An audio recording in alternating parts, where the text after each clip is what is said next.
Баршаларыңызға қайырлы күн, құрметті көрермендер. Менің каналыма қош келдіңіздер. Бүгін сіздерге өте дәмді әрі қолжетімді шоколадты сэндвичтің рецептісімен бөлісетін боламын. Толықтай видеоны соңына дейін қараңыздар. Ыдысымызға бөлме температурасындағы 2 жұмыртқамызды саламыз. Кейін оның үстінен қант немесе қантты ұнтақ қолдансаңыздар болады. Және де шым-шым тұзымызды салып, жақсылап миксерлейміз. Қантымыз толықтай еру керек. Одан кейін оның үстіне қамыр қопсытқышты қосамыз.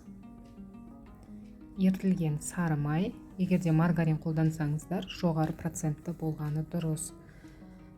Какао қосамыз. Барлығын жақсылап миксерлейміз. Кейін електен өткізілген ұнымызды салып, тағы да бір қайтара миксерлейміз. Бізде қоймалжың масса пайда болады. Духовкамызды 160-170 градуста қыздырып қоямыз алдын ала.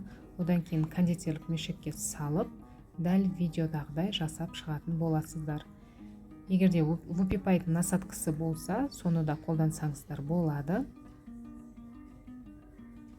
Барлығын көріп тұрғандай осылай аз-аздан орналастырып шығамыз. Міндетті түрде жасап көріңіздер, өте дәмді болып шығады.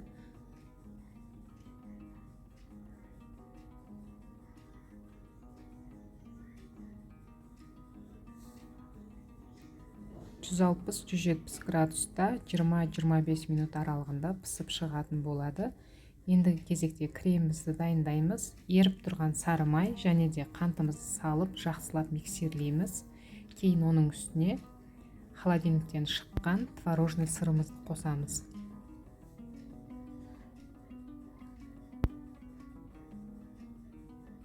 Тағы да жақсылап миксерлейміз.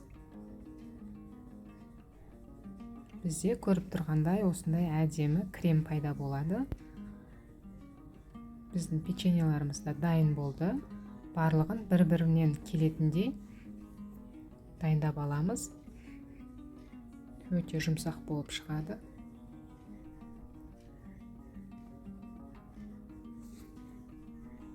Тағы да менің YouTube каналымда көптеген оңай дайындалатын печеньелардың рецепттері бар. Жасап көріңіздер. Одан кейін кремді алып, дәл видеодағыдай осылай орналастырып шығамыз.